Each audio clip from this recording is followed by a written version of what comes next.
Okay, maayong hapon sa tanan. Ah, ano yan napunta karon sa atong segment nga diin na napugtoy pagkabasahon nga letter, a very short letter sa usa ka sender o kini akong basahon karon and I hope and pray nga ma-enlighten ang tanan sa kini nga letter nga gipadala diri sa akong FB account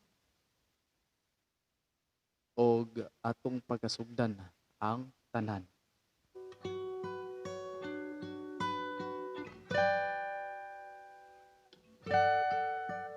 Dear DJ Voice, I am writing this letter to my future wife.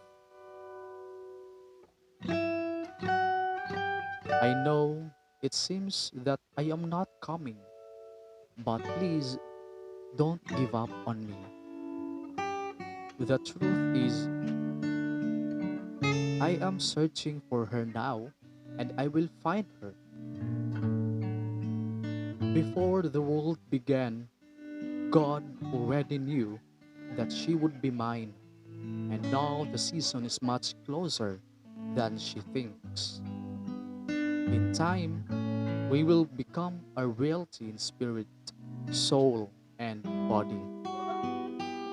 So, if she is becoming impatient, please don't.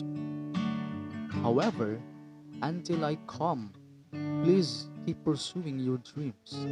Always stay connected to God. And when I cross your mind, put in a prayer for me so that when we do meet, I will have become everything you've ever dreamed of.